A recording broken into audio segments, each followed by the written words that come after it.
समस्त को आम यूट्यूब चैनल को पुणी थे स्वागत। तो यही वीडियो रे आम देखा आज दिन होता मौखिक परीक्षा क्वेश्चन आंसर कौन हो पार ता आलोचना करवा। पूर्वर आम चैनल को जदि सब्सक्राइब करना सब्सक्राइब करनी वीडियो निश्चित भाव लाइक करेंगे। तो तो ये थिला मौखिक प्रश्न प्रथम श्रेणी रु पंचम श्रेणी पर्यंत मौखिक परीक्षा होता।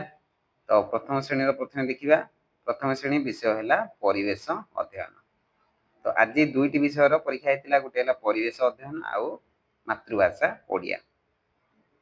तो प्रथम आम देखा परिवेश अध्ययन पूर्ण संख्या है 20 मार्क। तो फास्ट क्वेश्चन रही फास्ट क्वेश्चन है शिक्षक गोटे झोड़ी रे 10टी जिनस यथा बॉल पत्र चक डस्टर पेंसिल रबर गोड़ी फूल कलम काठ देखाई एक कपड़ा घोड़ाई दे किसी समय पर प्रत्येक पिला को केउं सब जिनस अच्छी बोली प्रश्न करेंगे। ये रहा 4 मार्क। तापर द्वितीय प्रश्न बाघ कौन खाए बाघ कौन खाए बाघ मांस खाए कौन मांस खाए बोली कहींपर जंगल में जिन सब जीव मैंने अच्छा मारिकी बाघ मांस खाए। ये है 1 मार्क प्रश्न। तापर देखिए 3 नंबर माटी तले हेउथबा दुईटी परिवार नाम कह माटी तले कौन कौन होउची आलू होउची मूला होउची सारू मध्य होउची। तो है माटी तले होउची। ये है दुईटी परिवार नाम कहले 2 मार्क। तापरे 4 नंबर तुम घरे पर्वपर्वाणी रे हेउथबा दुईटी पिठार नाम कह कौन कौन पिठा अच्छी चकुली पिठा अच्छी एंडुरी पिठा अच्छी पोड़ पिठा अच्छी। तो यहीपरि पिठार नाम कहींपर दुईटी पिठा नाम कहले 2 मार्क। तापर 5 नंबर तुम्हें तुम बापा को कौन डाक बापा को हम कौन डाकिबा जेजे बापा। तो ये 1 मार्क। तापर 6 नंबर तुम विद्यालय बगीचारे थिबा दुईटी बड़ बा सान गछर नाम कह कौन कौन सब गछ रही टगर फूल गछ मंदार फूल गछ आंब गछ यहपरि नाम कहींपर जहाँ जहाँ आउ सब फूल गछ छोट छोट बड़ गछ अच्छी कहींपर। तापरे तो दुईटी एठारे कहे दुईटी गछर नाम 2 मार्क। तापरे 7 नंबर तुम श्रेणी गृह को परिष्कार रखापी प्रत्येक दिन तुम्हें कौन कौन करें आम प्रत्येक दिन आम क्लासरूम को सफा करुचे। तो आउ कौन करुचे डस्टबिन व्यवहार करुचे। तो यहीपरि दुईटी वाक्य कहले 2 मार्क रह। तापरे 8 नंबर केउं दुईटी गृहपालित पशु क्षीर दियंती क्षीर किए दियंती गृहपालित पशु गाई दिए आउ महिषी दिए। तो गाई आउ महिषी 2 मार्क प्रश्न। तापर देखिए 9 नंबर रही चाषी बिल को चाष करने को गला बेले सांगरे केउं सब जिनस नहीं थाए चाष कर गला बेले चाषी कौन नहीं थाए हल नहीं थाए हल लंगल तापर जिनस दा मध्य नहीं थाए आउ कौन नहीं थाए कोदाल नहीं थाए खाइबापी नहीं थाए। तो यह सब जिनसर नाम कहीपर। तापर अच्छी 10 नंबर तुम्हें शीत ऋतु में व्यवहार कर दुईटी पोशाक नाम कह शीत ऋतु में कौन व्यवहार करचे स्वेटर व्यवहार करचे जैकेट व्यवहार करचे आउ कौन साल व्यवहार करचे चदर व्यवहार करचे ये सब आम कहीपर। तो दुईटी कहले 2 मार्क पाई। तापर 11 नंबर तुम परिवार रे थिबा समस्त सदस्य नाम कह समस्त सदस्य नाम कहले 1 मार्क पाई। ये है 20 मार्क परिवेश अध्ययन। तापर आम देखा ओडियार।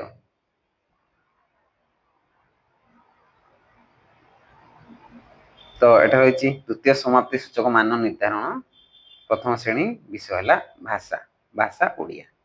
ये 20 मार्क।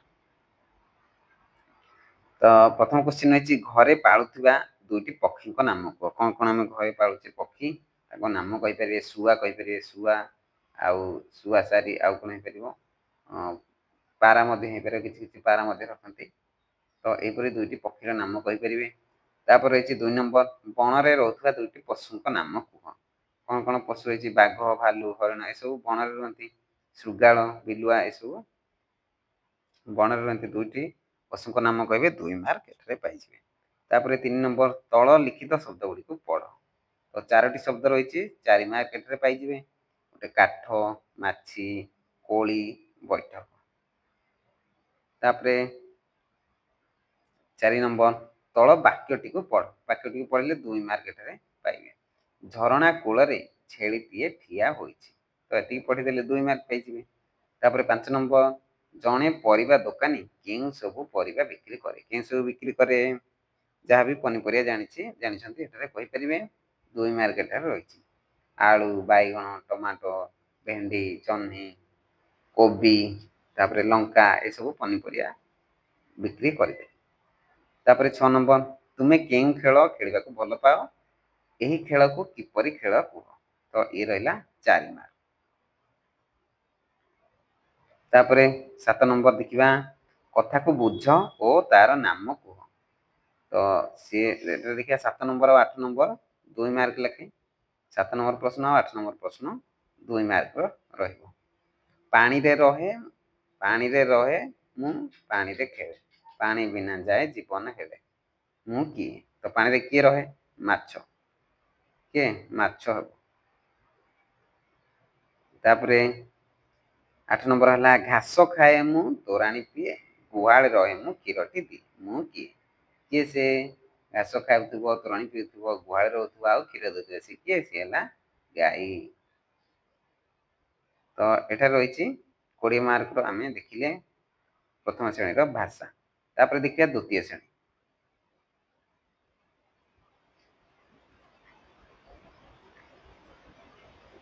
ତ ଦ୍ୱିତୀୟ ଶ୍ରେଣୀ ରହିଛି ପରିବେଶ ଅଧ୍ୟୟନ। ଇଏ ମଧ୍ୟ 20 ମାର୍କ ରହିଛି। ତ ପ୍ରଥମ ପ୍ରଶ୍ନ ହେଲା, ତୁମ ଅଞ୍ଚଳରେ ଖରାଦିନେ ଫୁଟୁଥିବା ଗୋଟିଏ ଫୁଲର ନାମ କୁହ? ଗୋଟିଏ ଫୁଲର ନାମ କହିବେ, 1 ମାର୍କ ପାଇଯିବେ। ଖରାଦିନେ ହେଉଥିବ।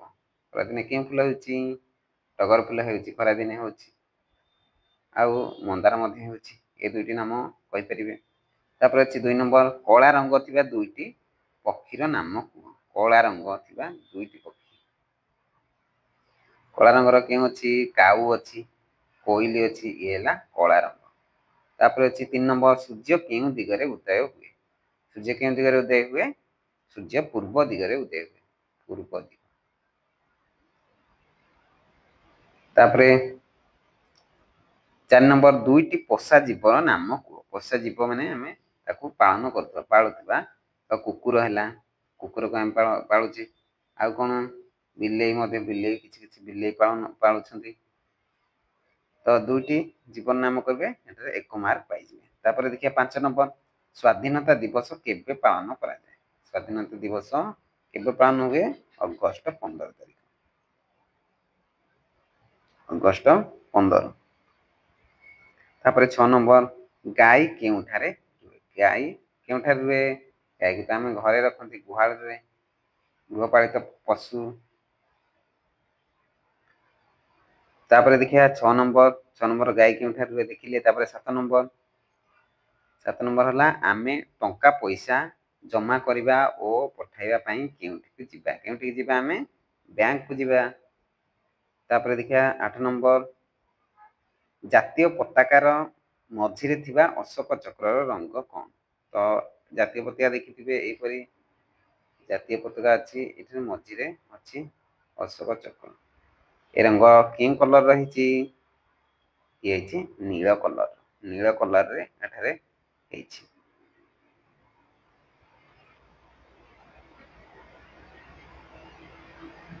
ତାପରେ ଦେଖିବା 9 ନମ୍ବର, 2ଟି ପରିବାର ନାମ କୁହ ଯାହାକୁ ଆମେ କଞ୍ଚାରେ ଓ ରୋଷେଇ କରି ଖାଇଥାଉ? ତାକୁ କଞ୍ଚା ମଧ୍ୟ ଖାଇଥାଉ ଆଉ ରୋଷେଇ କରି ମଧ୍ୟ ଖାଇଥାଉ। ସେ କିଏ? କଞ୍ଚା ଆମେ କଣ ଖାଉଛେ?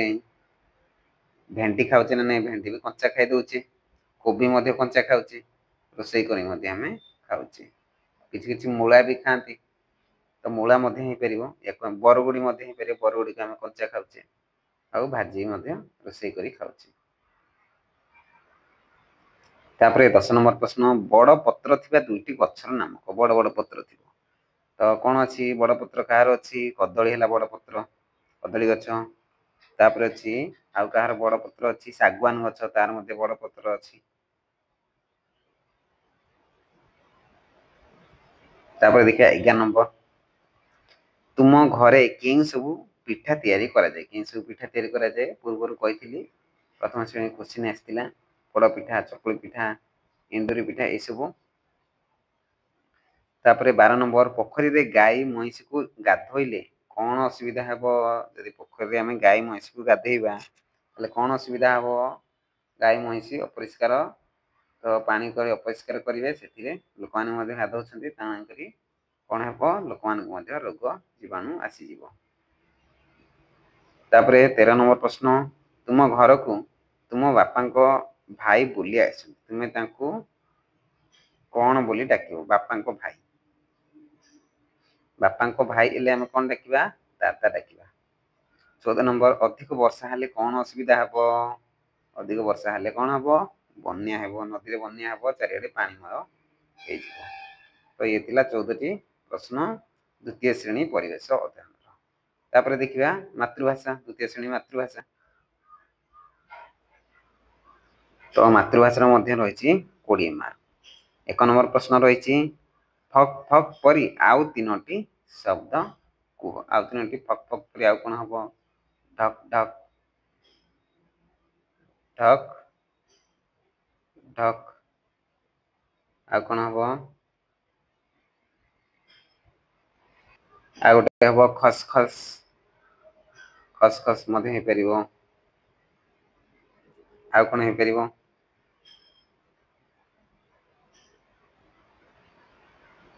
ढक ढक हैला फक फक हैला खस खस हैला तापरे नक नक टक टक ए मध्ये हे परिबो तापर अछि 2 नंबर वाक्य गुडी को पढो तो एठा रहिछि चारोटी एठा रहिछि वाक्य दे जाइछि चारोटी वाक्य को हमें पढिबा करे अछि खरा दिने बिंछणा व्यवहार करा जाय खरा दिने बिंछणा व्यवहार करा जाय तापर अछि आमे कार्तिक पूर्णिमा दिन डंगा भसाउ कुंभीर उभय जल और स्थल रे रही पारे आमे श्वासक्रिया रे अम्लजान तो चारोटी गला 4 मार्क तापरे 3 नंबर चित्रटी को देखि तीनोटी वाक्य को तो एठरे गोटे चित्र दिया जाइछि तीनोटी वाक्य हमें कहिबा तो ये सकाळ रो दृश्य सूर्योदय रो दृश्य तो पक्षी माने एठरे उडुछन्ती गोटे वाक्य हे परिबो सूर्य उदय होइछन्ती ये ला दुईटी वाक्य तो एठे नदी रे डंगा जाउछि तीनोटी वाक्य तो पहाड़ तळे झरणाटी अछि बा नदीटी जाउछि मध्ये हे परिबो तो गच्छ अछन्ती एठी गच्छ पहाड़ तळे ए सब गच्छ अछि ए परि वाक्य कहि परिबे तापर देखिबा 4 नंबर प्रश्न तुमको भल लागुथिबा गपटिए कुह तो गपटिए कहिबे एला 3 मार्क जे कोनसी गोटे छोटिया गपटे कहि परिबे तापर 5 नंबर तुमको भल लागुथिबा कविता बा गीतर गोटे पद आवृत्ति कर गोटे कविता बा गीतर पद टी आवृत्ति कले ये मध्य 3 मार्क पाइ जिवे तापर 6 नंबर देखिबा 6 नंबर रे गोटे अनुच्छेद दिया आइछि शिक्षक शिक्षयित्री अनुच्छेद को पढिबे पिलान को प्रश्न पचारिबे एठरे अनुच्छेद दिया आइछि शीत राति चारिआडे अंधार रास्ता ऊपर मा कुकुर पाखरे छुआ गुडी को सोइथिले हठात सेमान को पाख देई मोटरसाइकेल टी चलिगला कुकुर छुआ गुडी को डर रे कें कें होई मा आड़ को घंची आसिले तापर प्रश्न अछि छुआ माने कहा पाखरे थिले छुआ माने कहा पाखरे थिले कुकुर छुआ माने कहा पाखरे थिले मा कुकुर पाखरे तो आंसर अब कोन मा कुकुर छुआ माने कोन पई डरी गले तो कोन पई डरी गले हठात से मानको पाख दे मोटरसाइकेल टी चली गला से पई से माने डरी गले तो एठारे दुईटी क्वेश्चन होइछि 2 मार्क रो गोटे क्वेश्चन को 2 मार्क एपरि 4 मार्क तो एठारे हमें देखिले द्वितीय श्रेणी रो भाषा तापर देखिया तृतीय श्रेणी तो एठा रहिछि तृतीय श्रेणी परिवेश अध्ययन बा सामाजिक पाठ पूर्ण संख्या लाटा केते अछि पूर्ण संख्या ला 50 50 मार्क रो एठरे रहिछि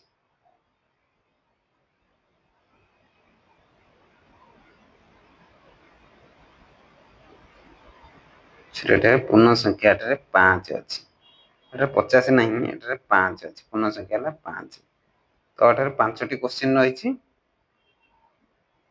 तृतीय श्रेणी 5टी क्वेश्चन रहिछि 5 मार्क ସେଟା ମୁଁ 50 ପଢ଼ିଥିଲି କାରଣ ମୁଁ ଭାବିଥିଲି ଲିଭି ଯାଇଛି ବୋଧେ, ତେଣୁକରି 50 ପଢ଼ି ଦେଇଥିଲି, କିନ୍ତୁ ଇଏ 5 ଅଛି। ତ ଦେଖିବା ପ୍ରଥମ କ୍ୱେଶ୍ଚିନ୍, ଓଡ଼ିଶାର ମୁଖ୍ୟମନ୍ତ୍ରୀଙ୍କ ନାମ କୁହ। ଓଡ଼ିଶାର ବର୍ତ୍ତମାନ ମୁଖ୍ୟମନ୍ତ୍ରୀ କିଏ ଅଛନ୍ତି? କିଏ? ଶ୍ରୀ ମୋହନ ମାଝୀ, ଶ୍ରୀଯୁକ୍ତ ମୋହନ ମାଝୀ ଆମେ କହିବା, ମୋହନ ଚରଣ ମାଝୀ। ତାପରେ 2 ନମ୍ବର, ଆଦିମ ମଣିଷ ଚକର ବ୍ୟବହାର ଶିଖିବା ପରେ ତାର କଣ ଅସୁବିଧା ହୋଇଥିବ? ଚକର ବ୍ୟବହାର ଶିଖିବା ପରେ କଣ ଅସୁବିଧା ନାହିଁ, କଣ ସୁବିଧା ହୋଇଥିବ? କଣ ସୁବିଧା ହେଇଛି? ଯେତେବେଳେ ଚକ ନଥିଲା, ଚକ କି ଅସୁବିଧା ହେଉଥିଲା, ତ ଚକ ହେଲା ପରେ କଣ ସୁବିଧା ହେବ? ଗୋଟେ ସ୍ଥାନରୁ ଆଉ ଗୋଟେ ସ୍ଥାନକୁ ସିଏ ଯାଇପାରିବେ। ଗୋଟେ ଯେମିତିକି ଶଗଡ଼ ଗାଡ଼ି ଗଲା ପରେ ସେ ଗୋଟେ ସ୍ଥାନରୁ ଆଉ ଗୋଟେ ସ୍ଥାନକୁ ଜିନିଷ ନେଇକି ସୁବିଧାରେ ଯିବା ଆସିବା କରିପାରୁଥିଲେ। ତ ଏହିପରି ଗୋଟିଏ ହେଲା। ତାପରେ ଆଉ ମଧ୍ୟ ଆପଣ ଭାବିକି କହିପାରିବେ। 3 ନମ୍ବର ପ୍ରଶ୍ନ ଅଛି, ଆଜିକାଲି ଆମେ ଅନ୍ୟ ପାଖକୁ କିପରି ଟଙ୍କା ପଠାଉଛେ? କିପରି ଟଙ୍କା ପଠାଉଛେ ଆଜିକାଲି? ମୋବାଇଲରେ ଆମେ phone pay, Google pay, Paytm ଏସବୁ ମାଧ୍ୟମରେ ମୋବାଇଲରେ ଆମେ ପଇସା ପଠାଇ ପାରୁଛେ। ତାପରେ 4 ନମ୍ବର, ରାସ୍ତାରେ ଗଲାବେଳେ ମୋବାଇଲ ବ୍ୟବହାର କଲେ କଣ ଅସୁବିଧା ହେବ? ମୋବାଇଲ ଗଲାବେଳେ ମୋବାଇଲ ବ୍ୟବହାର କଲେ କଣ ଅସୁବିଧା ହେବ? ରାସ୍ତାରେ ଗଲାବେଳେ ଆକ୍ସିଡେଣ୍ଟ ହେବାର ସମ୍ଭାବନା ରହିବ ବା ଦୁର୍ଘଟଣା ଘଟିବାର ସମ୍ଭାବନା ରହିବ। ତାପରେ 5 ନମ୍ବର, ତୁମ ଜିଲ୍ଲାକୁ ଲାଗିଥିବା ଗୋଟେ ଜିଲ୍ଲାକୁ ମାନଚିତ୍ରରେ ଦେଖାଅ। ତ ତୁମ ଜିଲ୍ଲାକୁ ଲାଗିଥିବା କେଉଁ ଜିଲ୍ଲା ସବୁ ଏଠାରେ ମାନଚିତ୍ରରେ ଦେଖାଇ ପାରିବେ। ତ ଇଏ ଥିଲା ପରିବେଶ ଅଧ୍ୟୟନ। ତାପରେ ଦେଖିବା ଓଡ଼ିଆ, ମାତୃଭାଷା ଓଡ଼ିଆ। ତ ଇଏ ଅଛି ତୃତୀୟ ଶ୍ରେଣୀ ପରିବେଶ ଅଧ୍ୟୟନ ବିଜ୍ଞାନ। ତ ୟା ପୂର୍ବରୁ ଆମେ ଦେଖିଥିଲେ ପରିବେଶ ଅଧ୍ୟୟନର ସାମାଜିକ ପାଠ ଦେଖିଥିଲେ, ଇଏ ରହିଛି ବିଜ୍ଞାନ। ଇଏ ମଧ୍ୟ 5 ମାର୍କ। 5 ମାର୍କ ଦେଖିବା 5ଟି ପ୍ରଶ୍ନ କଣ ରହିଛି। ପୋଖରୀ ଜଳ ଦୂଷିତ ହେବାର ଗୋଟିଏ କାରଣ କୁହ। ପୋଖରୀ ଜଳ କାହିଁକି ଦୂଷିତ ହେଉଛି? ପୋଖରୀ ପାଖରେ ଦେଖିଥିବେ ଗୋଟିଏ ଗଛ ଥିବ, ଗଛ ବିଭିନ୍ନ ପ୍ରକାର ଗଛ ଥିବ, ତ ଗଛରୁ ପତ୍ର ପଡ଼ିଲେ ମଧ୍ୟ ଦୂଷିତ ହେଉଛି। ଗାଈ ମଇଁଷି ଗାଧୋଇବା ଦ୍ୱାରା ମଧ୍ୟ ଦୂଷିତ ହେଉଛି।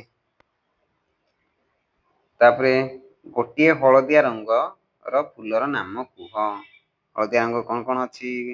କନିଅର ଫୁଲ ଅଛି, ହଳଦିଆ ଅଛି, ଗୋଲାପ ଫୁଲ ମଧ୍ୟ ହଳଦିଆ ଅଛି। ତାପରେ ଦେଖିବା ପାନ ଖାଇବା ଦ୍ୱାରା କଣ ଅସୁବିଧା ହେବ? ପାନ ଖାଇଲେ କଣ ଅସୁବିଧା ହେବ? ଭାବିକି ଏଠାରେ ଆନ୍ସର ଦେବେ। ବିଭିନ୍ନ ପ୍ରକାର ଅସୁବିଧା ହେଉଛି ପାନ ଖାଇବା ଦ୍ୱାରା, କ୍ୟାନ୍ସର ହେବା ମଧ୍ୟ ସମ୍ଭାବନା ରହିଛି। ଦାନ୍ତ ମଧ୍ୟ ଖରାପ ହେଇଯାଉଛି, ଦାନ୍ତର ରଙ୍ଗ ପରିବର୍ତ୍ତନ ହେଇଯାଉଛି ପାନ ଖାଇବା ଦ୍ୱାରା। ତାପରେ 4 ନମ୍ବର, ଗଛ ମୂଳ ଥିବା ଗୋଟିଏ ଉଦ୍ଭିଦର ଗୁଚ୍ଛ ମୂଳ ଥିବା ଗୋଟିଏ ଉଦ୍ଭିଦର ନାମ କୁହ।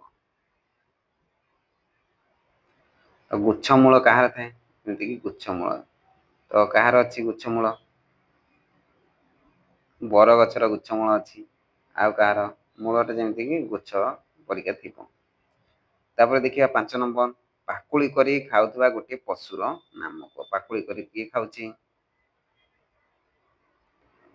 ତ ଗାଈ ହେଲା, ଗାଈ ମଇଁଷି ଏସବୁ ପାକୁଳି କରି ଖାଉଛନ୍ତି।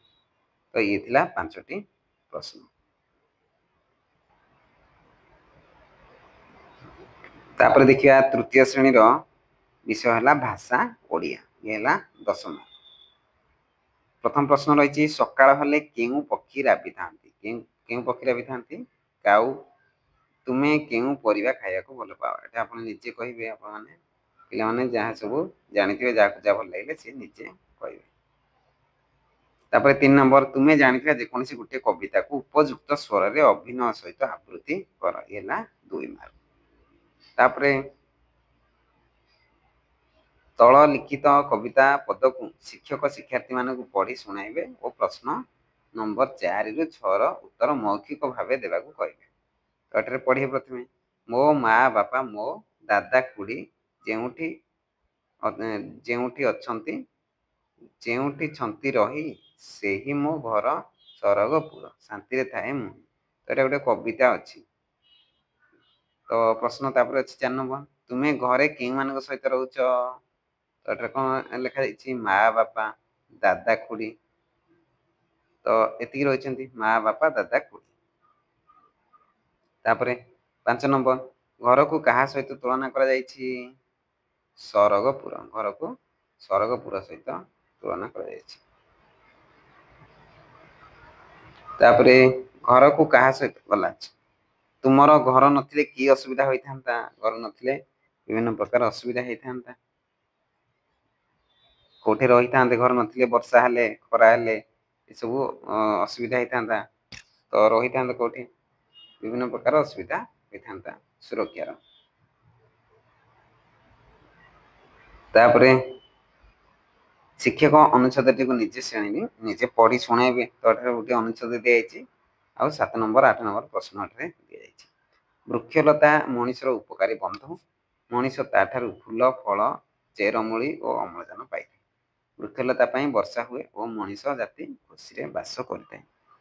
7 ନମ୍ବର ପ୍ରଶ୍ନ, ମଣିଷ ଗଛଠାରୁ କଣ କଣ ପାଇଥାଏ? ମଣିଷ ତାଠାରୁ କଣ କଣ ପାଇଥାଏ? ଫୁଲ ପାଇଥାଏ, ଫଳ ପାଇଥାଏ, ଚେରମୂଳି, ଅମ୍ଳଜାନ ପାଇଥାଏ। ଗଛ ନଥିଲେ ଆମର କି ଅସୁବିଧା ହେବ? ଗଛ ନଥିଲେ ଏଠାରେ ଅଛି ବୃକ୍ଷଲତା ପାଇଁ ବର୍ଷା ହୁଏ, ମଣିଷ ଜାତି ଖୁସିରେ ବାସ କରିଥାଏ। ତ କଣ ହବ? ବର୍ଷା ହେବ ନାହିଁ। ତାକୁ ବୃକ୍ଷ ନଥିଲେ କଣ ହବ? ବର୍ଷା ହେବ ନାହିଁ।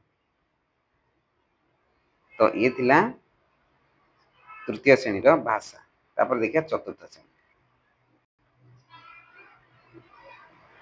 ତ ଏଠାରେ ରହିଛି ଚତୁର୍ଥ ଶ୍ରେଣୀ। ଚତୁର୍ଥ ଶ୍ରେଣୀର ବିଷୟ ହେଲା ପରିବେଶ ଅଧ୍ୟୟନ ସାମାଜିକ ପାଠ। ପୂର୍ଣ୍ଣ ସଂଖ୍ୟା ହେଲା 5। 5ଟି କ୍ୱେଶ୍ଚିନ୍ ରହିଛି।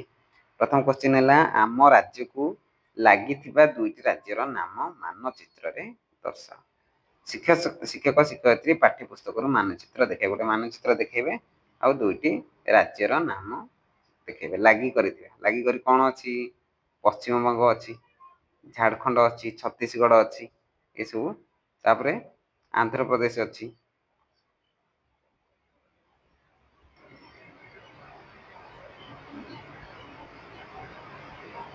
ତାପରେ ଦେଖିବା 2 ନମ୍ବର,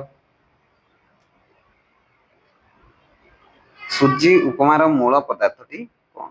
ସୁଜି ଉପମାର ମୂଳ ପଦାର୍ଥଟି କଣ? ତାପରେ ଅଛି 3 ନମ୍ବର, ତ ଇଏ ଧର 2 ନମ୍ବର ଥିଲା ସହଜଟି। ସୁଜି ଉପମାର ମୂଳ ପଦାର୍ଥଟି କଣ? ସୁଜି। ସୁଜି ବିନା ସୁଜି ଉପମା ହେବ ନାହିଁ। ତାପରେ ଦେଖିବା 3 ନମ୍ବର, ଖେଳୁଥିବା ସମୟରେ ତୁମ ସାଙ୍ଗର ଗୋଡ଼ ଖଣ୍ଡିଆ ହୋଇଗଲେ ତୁମେ କଣ କରିବ? ତ କଣ କରିବ? ଗୋଡ଼ ଖଣ୍ଡିଆ ହୋଇଗଲେ ଆମେ ପ୍ରଥମେ ଧୋଇ ଦେଇପାରିବା। ଧୋଇ ଦେଇକି ଆମେ କପଡ଼ା ବାନ୍ଧି ପାରିବା, ସାଙ୍ଗର ଯଦି ଗୋଡ଼ ଖଣ୍ଡିଆ ହେଇଯାଇଥିବ। ତାପରେ 4 ନମ୍ବର, ଜଳକୁ କାହିଁକି ନଷ୍ଟ କରିବା ନାହିଁ? ତ ଆମେ ଜାଣିଛେ ଜଳ ହିଁ ଜୀବନ। ତ ଜଳକୁ ଆମେ ନଷ୍ଟ କରିବା ନାହିଁ। ଜଳକୁ ଆମେ ବଞ୍ଚାଇ ରଖିବାକୁ ଚେଷ୍ଟା କରିବା। ତ ଜଳ କାରଣ ବହୁତ କମ ଅଛି, ଜଳ ନଷ୍ଟ କଲେ ବହୁତ ଲୋକ ଆମେ ଜଳ ପାଉନାହାନ୍ତି। ପାଣି ପିଇବା ପାଇଁ ବା ଖାଇବା ପାଇଁ ଜଳ ନିହାତି ଆବଶ୍ୟକ। ତେଣୁକରି ଜଳକୁ ଆମେ ନଷ୍ଟ କରିବା ନାହିଁ। 5 ନମ୍ବର, ବଣର ପଶୁ ପକ୍ଷୀଙ୍କୁ ଘରେ ରଖିଲେ କଣ ଅସୁବିଧା ହେବ? ବଣର ପଶୁ ପକ୍ଷୀ ଯଦି ବାଘକୁ ଆମେ ଆଣି ଘରେ ରଖିବା କଣ ଅସୁବିଧା ହେବ? ବାଘକୁ ଆମେ ଖାଇବାକୁ ଦେଇପାରିବା କି? ତାକୁ ଆମେ ଠିକସେ ଖାଇବାକୁ ଦେଇପାରିବା ନାହିଁ। ତାକୁ ଆବଦ୍ଧ କରି ରଖିବା ଗୋଟେ ଜାଗାରେ ହେଲେ ତାଙ୍କୁ ମଧ୍ୟ ଅସୁବିଧା ହେବ, ତାକୁ ବି ମଧ୍ୟ ଭଲ ଲାଗିବ ନାହିଁ।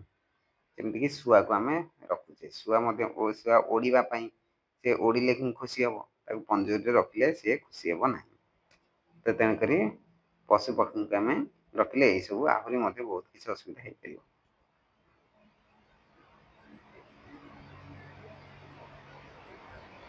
ତାପରେ ହେଲା ପରିବେଶ ଅଧ୍ୟୟନ ବିଜ୍ଞାନ। ବିଜ୍ଞାନର ପ୍ରଶ୍ନ ଦେଖିବା। 5 ନମ୍ବର ଇଏ ମଧ୍ୟ ରହିଛି। ପ୍ରଥମ ପ୍ରଶ୍ନ ହେଲା, ଆମେ 2 ଦିନ ପୂର୍ବରୁ ରନ୍ଧା ଯାଇଥିବା ତରକାରୀ କାହିଁକି ଖାଇବା ଉଚିତ ନୁହେଁ? ତ ଆମେ କାହିଁକି ଖାଇବା ଉଚିତ ନୁହେଁ? 2 ଦିନ ପୂର୍ବରୁ ବାସି ହେଇଯାଇଥିବ, ସିଏ ବାସି ଯାଇଥିଲେ ତ ବିଭିନ୍ନ ଜୀବାଣୁ ସେଥିରେ ଲାଗି ଯାଇଥିବେ। ଜୀବାଣୁ ଲାଗିଲେ ଆମ ଦେହ ପାଇଁ କ୍ଷତିକାରକ, ଆମକୁ ବିଭିନ୍ନ ରୋଗ ହେବାର ସମ୍ଭାବନା ରହିବ। ତେଣୁକରି ଆମେ ବାସି ଖାଦ୍ୟ ଖାଇବା ନାହିଁ।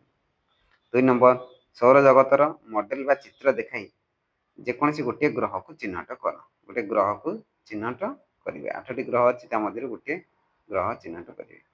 ତାପରେ ଆଳୁକୁ ସଞ୍ଚୟକାରୀ କାଣ୍ଡ କାହିଁକି କୁହାଯାଏ? ଆଳୁକୁ ସଞ୍ଚୟକାରୀ କାଣ୍ଡ କାହିଁକି କୁହାଯାଏ? ଆଳୁରେ ତାର ଖାଦ୍ୟ ପଦାର୍ଥ ସବୁ ରହୁଛି। ସେ ଗଛର ସବୁ ଖାଦ୍ୟ ସେଇ ଆଳୁରେ ହିଁ ରହୁଛି। ତେଣୁକରି ଏ ସଞ୍ଚୟକାରୀ କାଣ୍ଡ। ତାପରେ 4 ନମ୍ବର, ପତ୍ରକୁ ଖାଦ୍ୟ ରୂପେ ଗ୍ରହଣ କରାଯାଉଥିବା 2ଟି ଉଦ୍ଭିଦର ନାମ କୁହ। ପତ୍ରକୁ ଖାଦ୍ୟ ରୂପେ ଗ୍ରହଣ କରାଯାଉଥିବା ଦୁଇଟି ଉଦ୍ଭିଦ କ'ଣ କ'ଣ ହେଉଛି, ଯାହାକୁ ଆମେ ପତ୍ରକୁ ଖାଉଛେ। ପିଆଜକୁ ମଧ୍ୟ ଖାଉଛେ ଖାଦ୍ୟ ରୂପେ।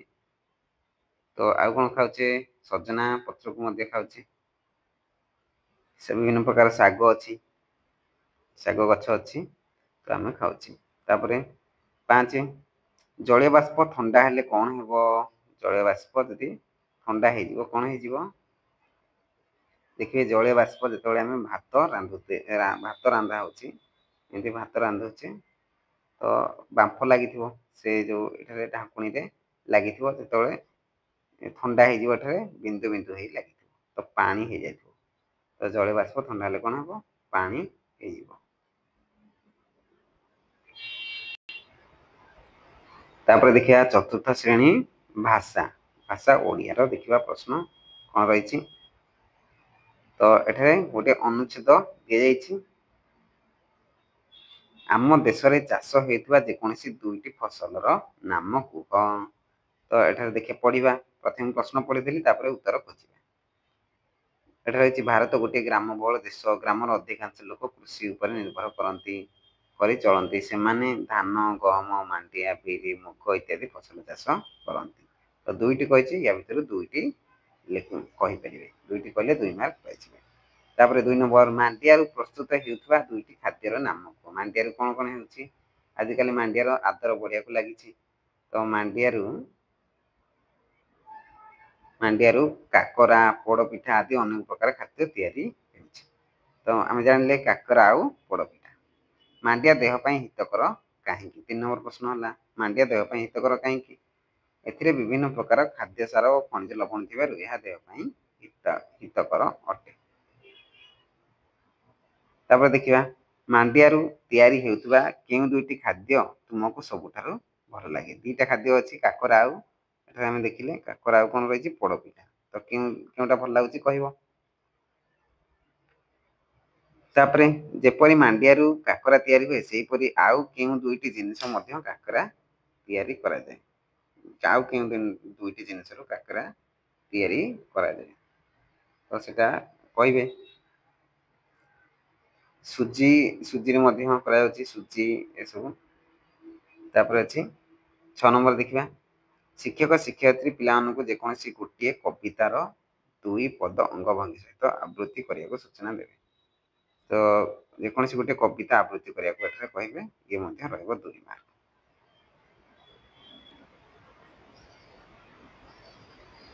ତାପରେ ଦେଖିବା 5ମ ଶ୍ରେଣୀ, ବିଷୟ ହେଲା ପରିବେଶ ଅଧ୍ୟୟନ, ସାମାଜିକ ପାଠ, ପୂର୍ଣ୍ଣ ସଂଖ୍ୟା ହେଲା 5। ପ୍ରଥମ ପ୍ରଶ୍ନ ହେଲା, ଗୋଟିଏ ଓଡ଼ିଆ ସମ୍ବାଦପତ୍ରର ନାମ କୁହ। ତ ସମ୍ବାଦପତ୍ର କ'ଣ ଅଛି? ସମାଜ ଅଛି, ଧରିତ୍ରୀ ଅଛି, ସମ୍ବାଦ ଅଛି, ପ୍ରଗତିବାଦୀ ଅଛି, ସମୟ ଅଛି, ଏହିପରି ବହୁତ ଗୁଡ଼ିଏ ଓଡ଼ିଆ ସମ୍ବାଦପତ୍ର ଅଛି। ତ ଗୋଟିଏ ନାମ କହିଲେ 1 ମାର୍କ ପାଇଯିବେ। ତାପରେ ଅଛି ଟ୍ରାଫିକ ପୋଲିସର 2ଟି କାର୍ଯ୍ୟ କୁହ। 2 ନମ୍ବର ପ୍ରଶ୍ନ, ଟ୍ରାଫିକ ପୋଲିସର ମଧ୍ୟ ବହୁତ ବିଭିନ୍ନ ପ୍ରକାର କାର୍ଯ୍ୟ ଅଛି, ତ 2ଟି ନାମ ବା କାର୍ଯ୍ୟ କହିବ। ତାପରେ 3 ନମ୍ବର, ଗ୍ଲୋବ ଦେଖାଇ ସୁମେରୁବୃତ୍ତ, କର୍କଟ କ୍ରାନ୍ତି, ମକର କ୍ରାନ୍ତି, କୁମେରୁବୃତ୍ତ ଏସବୁ ଚିହ୍ନଟ କର। ତ ଇଏ ହେଲା 1 ମାର୍କ। ଯେକୌଣସି ଗୋଟିଏ ଦେଖିବାକୁ କହିବେ, ଇଏ ହେଲା 1 ମାର୍କ। ତାପରେ ଭାରତ ମାନଚିତ୍ର ଦେଖାଇ ହିମାଳୟ ପାର୍ବତ୍ୟ ଅଞ୍ଚଳ, ମରୁଭୂମି ଅଞ୍ଚଳ, ଉପକୂଳବର୍ତ୍ତୀ ଅଞ୍ଚଳ ଚିହ୍ନଟ କର। ଏସବୁ ମଧ୍ୟ, ଇଏ ମଧ୍ୟ 1 ମାର୍କ। ଗୋଟିଏ ଏଠାରେ ଦେଖିବାକୁ କହିବେ ବା ଚିହ୍ନିବାକୁ କହିବେ, ଇଏ 1 ମାର୍କ। ତାପରେ 5 ନମ୍ବର, ତୁମେ ଦିଲ୍ଲୀ ସହରକୁ ଶୀଘ୍ର ଯିବା ପାଇଁ କେଉଁ ପଥ ବ୍ୟବହାର କରିବ? କେଉଁ ପଥ ବ୍ୟବହାର କରିବା? ଆମେ ଯଦି ଏରୋପ୍ଲେନରେ ଯିବା, ହେଲା ଏରୋପ୍ଲେନଟା କେଉଁ ପଥରେ ଯାଉଛି? ବାୟୁ ମାର୍ଗ। ଏରୋପ୍ଲେନରେ ଗଲେ, ବାୟୁ ମାର୍ଗରେ ଗଲେ ଆମେ ଜଲ୍ଦି ପହଞ୍ଚିବା।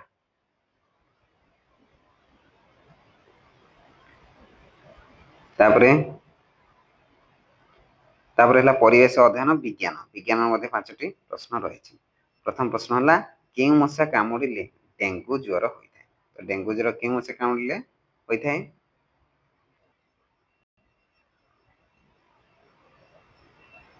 ତାପରେ ଅଛି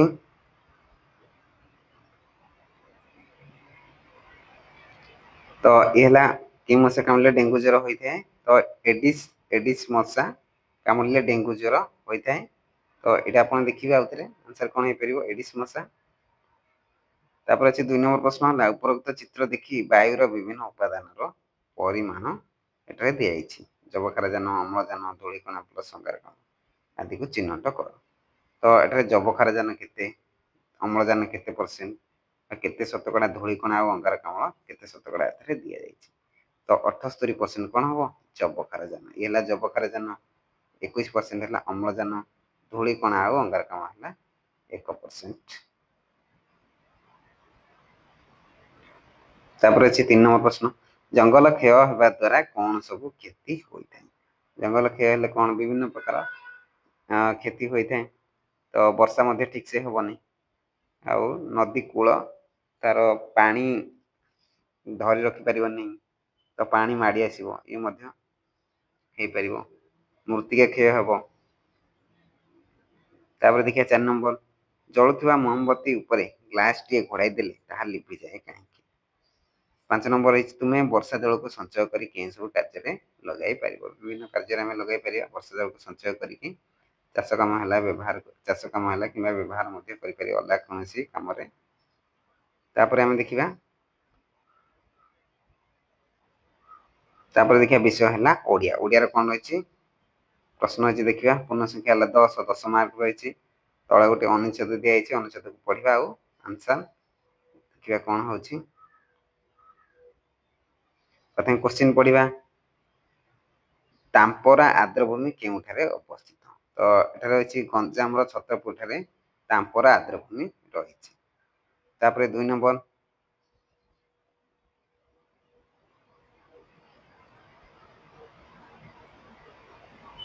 ତ 2 ନମ୍ବର ପ୍ରଶ୍ନ ଏଠାରେ ଦିଆଯାଇଛି ତାମ୍ପରା ଆର୍ଦ୍ରଭୂମି ଗଲା। ତାପରେ 3 ନମ୍ବର ଦେଖିବା, ପର୍ଯ୍ୟଟକ ଏଠାକୁ କାହିଁକି ଆସନ୍ତି। ଏଠାକୁ କାହିଁକି ଆସନ୍ତି, ଏହାର ପ୍ରାକୃତିକ ସୌନ୍ଦର୍ଯ୍ୟକୁ ଉପଭୋଗ କରିବା ପାଇଁ ପର୍ଯ୍ୟଟକ ଆସନ୍ତି।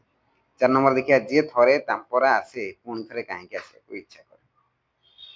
ତ ଦେଖିବା, ଯିଏ ଥରେ ତାମ୍ପରା ଆସି ନୌକାରେ ବୁଲିଛି ଓ ଏହାର କୂଳରେ ଥିବା ପାର୍କରେ ବୁଲିଛି, ସେ ଆଉ ଥରେ ଆସିବାକୁ ଇଚ୍ଛା କରିବ। ତ ଇଏ ହେଲା 4 ନମ୍ବର ପ୍ରଶ୍ନ। 5 ନମ୍ବର ଦେଖିବା, ପର୍ଯ୍ୟଟକ ବହୁ ସଂଖ୍ୟାରେ ତାମ୍ପରାକୁ କେବେ ଆସନ୍ତି। କେବେ ଆସନ୍ତି ଦେଖିବା ବହୁ ସଂଖ୍ୟାରେ।